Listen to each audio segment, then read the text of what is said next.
আসসালামু আলাইকুম বন্ধুরা, শুরু করতে যাচ্ছি আমার প্রথম ব্লগিং ভিডিও। আজকে যাব আমি গাজীপুরের ভাঙা ব্রিজ নামক একটা জায়গায়, আপনাদের দেখাবো এবং জানাবো এর ইতিহাস ঐতিহ্য সম্পর্কে। তো চলুন শুরু করা যাক। তো বেরিয়ে পড়লাম বাসা থেকে, আস্তে আস্তে যাব আর গল্প করবো আপনাদের সাথে।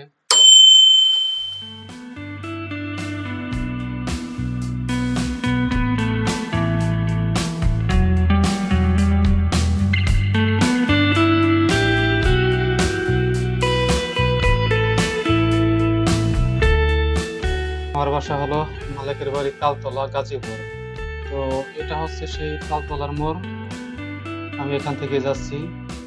আর আপনারা যারা আসবেন অন্যান্য জায়গা থেকে, আপনারা গাজীপুর বাইপাসের পাশে নাওজর নামে একটা স্টপেজ আছে, ওখান থেকে জাস্ট অটো রিক্সাতে জন প্রতি 20 টাকায় নিয়ে যাওয়া আপনাকে ভাঙা ব্রিজ।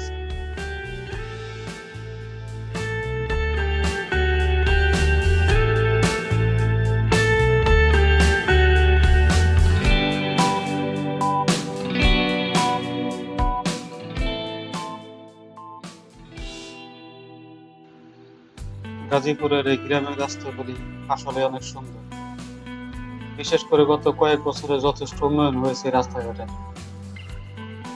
গ্রাম হিসাবে যথেষ্ট প্রশস্ত এই রাস্তাগুলি, দুপাশ দিয়ে গাছগাছালি, খুব সুন্দর মনোরম পরিবেশ আছে। বিশেষ করে গাজীপুরের রাস্তায় সবচেয়ে বিরক্তকর হচ্ছে এই স্পিড ব্রেকারগুলো। একটু পর পর কোনো কারণ ছাড়া, কোনো কিছু ছাড়া স্পিড ব্রেকার গুলো দিয়ে রাখছে, যেটা আমার কাছে খুবই বিরক্ত।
আস্তে আস্তে প্রায় চলে এসেছি ভাঙা ব্রিজের কাছে।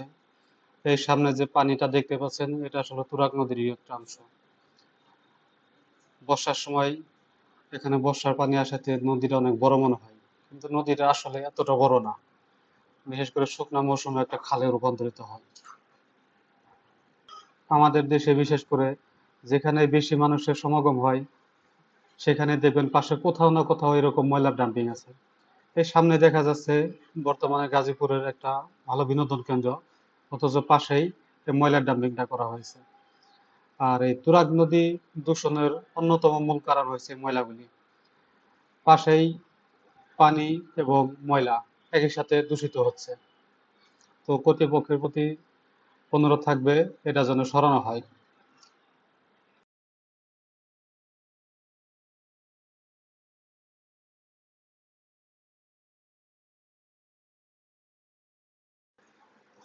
তো বন্ধুরা, আস্তে আস্তে চলে আসলাম আমাদের এই কাঙ্ক্ষিত ভাঙা ব্রিজের কাছে। দেখতে পাচ্ছেন ইতিমধ্যে অনেক দর্শনার্থী চলে এসেছে। সবাই যার যার মতো ঘোরাফেরা করছে। তো এইখানেই মোটরসাইকেলটা পার করি, পার করার পরে আপনাদের দেখাবো ভাঙা ব্রিজ এবং বলবো এর ইতিহাস এবং ঐতিহ্য সম্পর্কে।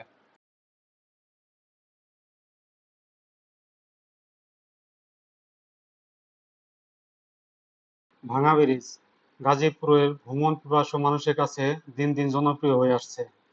এর নামকরণ ইতিহাস হচ্ছে 1971 সালের মহান মুক্তিযুদ্ধের আগে ইসলামপুর থেকে কাশিমপুর যাওয়ার জন্য ব্যবহার করা হতো এই ব্রিজ। যুদ্ধের সময় কাশিমপুরকে যোগাযোগ বিচ্ছিন্ন করার জন্য ভেঙে ফেলা হয় এই ব্রিজটি। তারপর থেকে এর নাম হয় ভাঙা ব্রিজ। এখনো কালের সাক্ষী হয়ে দাঁড়িয়ে আছে এই ব্রিজটি। প্রতিদিন অসংখ্য ভ্রমণ পিপাসু মানুষকে বিনোদন দিয়ে আসছে এই ব্রিজটি। বিশেষ করে ছুটির দিন শুক্রবার এখানে অসংখ্য মানুষের আনাগোনা ঘটে। যেহেতু এটা শিল্প এলাকায় অবস্থিত, এজন্য এই শুক্রবারে এখানে মানুষের আনাগোনাটা বেশি পাওয়া যায়। যদি দেখার ইচ্ছা হয় তোমার নিঠুর মনে লয়, কালিন্দির ঘাটে আইসো দুপুরের সময়। যদি দেখার ইচ্ছা হয় তোমার নিঠুর মনে লয়, কালিন্দির ঘাটে আইসো দুপুরের সময়। আমি জল ভরে বাড়ি ছল করিয়া দেখব নয়ন ভরিয়া। যদি দেখার ইচ্ছা হয় তোমার নিঠুর মনে লয়, কালিন্দির ঘাটে আইসো দুপুরের সময়। যদি দেখার ইচ্ছা হয় তোমার নিঠুর মনে লয়, কালিন্দির ঘাটে আইসো দুপুরের সময়। আমি জল ভরে বাড়ি ছল করিয়া দেখব নয়ন ভরিয়া। আপনারা যারা এখানে ঘুরতে আসতে চান, আসলে বিনোদনের জন্য পেয়ে যাবেন নিজে চালিত ট্রলার, পেয়ে যাবেন নৌকা এবং স্পিড বোট, যেখানে জনপ্রতি স্পিড বোটে 50 টাকা করে ঘুরে আসতে পারবেন ওই দূর থেকে, এবং ট্রলারে নেবে 20 টাকা করে এবং নৌকায় 40-50 টাকা করে নেবে।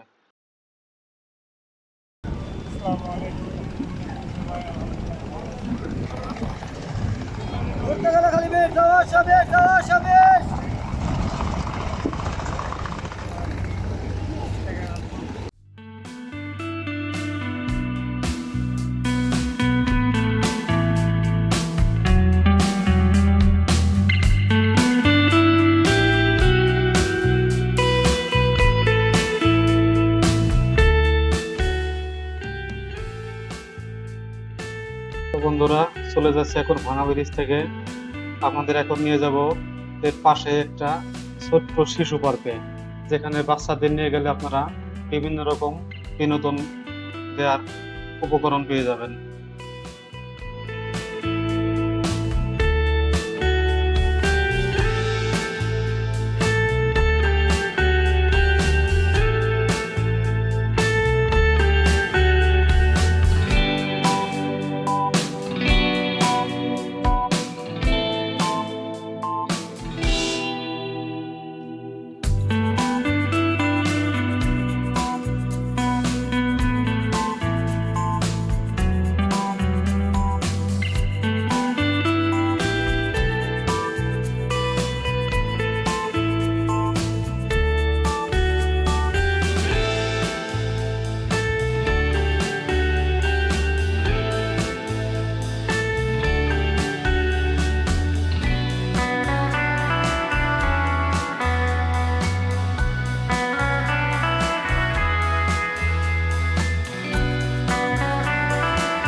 তো চলে আসলাম শিশু পার্কেতে।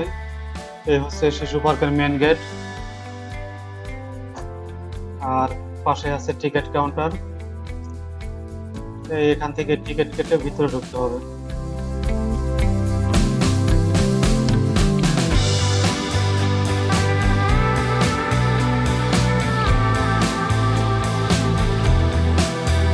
যেহেতু এটা আমার প্রথম ভিডিও, তা ভিডিওটি দেখে ভালো লেগে থাকলে আমার চ্যানেলটি সাবস্ক্রাইব করবেন, লাইক, কমেন্ট এবং শেয়ার করে পাশে থাকবেন। আল্লাহ হাফেজ।